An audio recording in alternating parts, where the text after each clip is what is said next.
Vidéo test produit aujourd'hui, bienvenue dans cette nouvelle vidéo. La marque KF Concept, vous le savez déjà si vous avez vu la précédente vidéo sur le test du filtre polarisant, m'a fait confiance il y a quelques temps pour tester quelques-uns de leurs produits. Et aujourd'hui, le produit que je vais vous présenter, c'est ce sac photo qui est le sac Sling Bag. C'est un sac de 10 litres, donc je l'ai testé il n'y a pas longtemps sur une sortie en montagne pour voir un petit peu de quoi il était capable, ce qu'on pouvait y mettre à l'intérieur. Donc j'ai été assez surpris. Alors c'est vrai que j'étais un petit peu réticent au début, je vous le cache pas, parce que je voulais vraiment quelque chose qui soit tourné vers la rando. Là on n'est clairement pas sur un sac de randonnée, on va pas pouvoir partir avec lui pendant 2 ou 3 jours pour faire un trek ici dans les Pyrénées ou ailleurs. Il n'est pas du tout fait pour, il est plutôt axé pour un style on va dire urbain, sur de la photo qu'on va faire à la demi-journée ou à la journée. Mais quand même, je pense qu'un sac comme ça peut être très utile pour des gens qui font de toutes petites randonnées sur quelques heures pour aller par exemple visiter un lac, aller faire quelques photos, j'en sais rien, notamment au lac d'Estaing ou au lac de Payolle, pourquoi pas. Avec ce sac là on va pouvoir, vous allez le voir, embarquer pas mal de matériel et on va pouvoir mixer puisqu'il y a des compartiments à l'intérieur. C'est parti.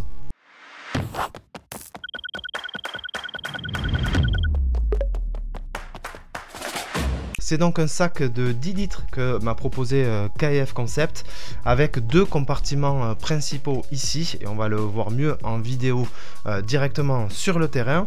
On va retrouver 2 coques dures ici qui sont en plus résistantes aux intempéries et qui protègent donc le matériel qui se trouve à l'intérieur. On va avoir également un accès rapide ici sur le côté, sur la plus grosse partie de ce sac.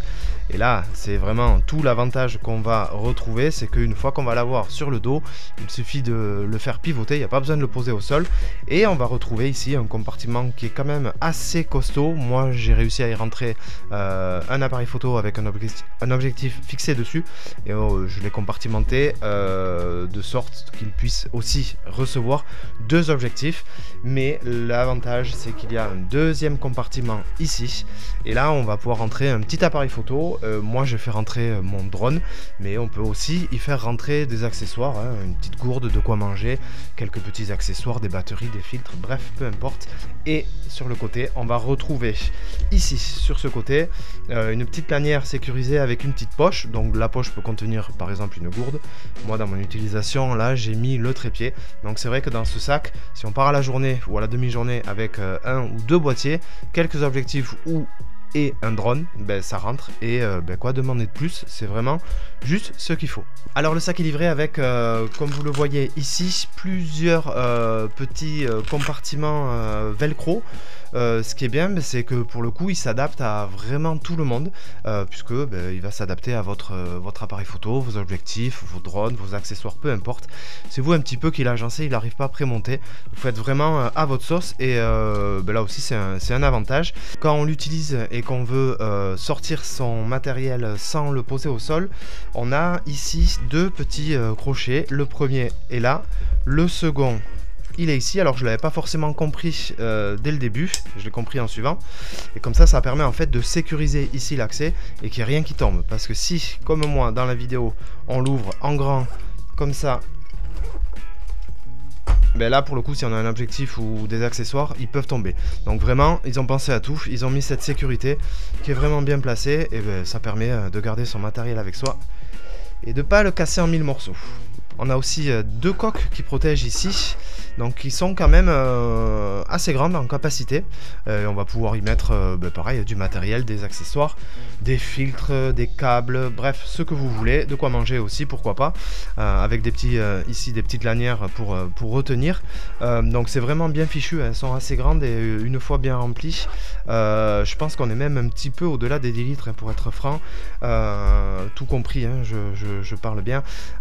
C'est vrai que c'est assez intéressant. Et alors c'est un sac moi personnellement que je vais pas utiliser pour la rando, ça c'est sûr, puisqu'il est trop petit. 10 litres c'est insuffisant pour moi. Par contre il m'arrive parfois d'organiser des stages de photos en montagne ou sur le Piémont, ou alors de partir à la journée, à la demi-journée, parce que j'ai un objectif bien précis. C'est notamment le cas par exemple quand je monte au pic du Midi. Je pars en toute fin de journée juste pour faire le coucher de soleil. J'ai pas besoin de prendre un sac de 30 litres dans le dos qui va être lourd. Si j'ai besoin juste d'un boîtier, d'un objectif, éventuellement du drone et du d'une gourde et d'un trépied, ben en fait ce sac suffira largement. Donc il sera pas du tout encombrant et je pense qu'il va me faciliter la vie pour vraiment ces types de sorties spécifiques là. Après pour le reste, hein, une rando à la journée avec bivouac, quand on doit porter des raquettes, des crampons ou un piolet ou quoi que ce soit, bah forcément c'est pas vers ça qu'il faut vous tourner. Et pour de la photo de rue, de la photo vraiment à la demi-journée, je pense que c'est une très bonne option et surtout que c'est un sac qui ne coûte pas très cher, environ une cinquantaine d'euros si je dis pas de bêtises, donc c'est vraiment, vraiment sympa, une bonne alternative au sac un peu plus imposant qu'on va trouver. Puis c'est surtout aussi le confort qu'on a quand on le porte. Et le fait de pas pouvoir de pas devoir le poser au sol pour sortir son matériel, ça c'est vraiment un point positif. Donc vraiment je recommande. Et comme la dernière fois, hein, vous avez un code promo qui s'affiche ici dans la vidéo et ça vous permet de bénéficier de 5% de réduction. Donc vous allez pouvoir éventuellement, par exemple pour ce sac, l'avoir à moins de 50 euros. Donc c'est vraiment très sympa et je remercie la marque KF qui m'a fait confiance pour tester ces produits. Voilà, je vous quitte, je vous dis à très bientôt pour une nouvelle vidéo, que ce soit en rando ou pour un test produit. Salut!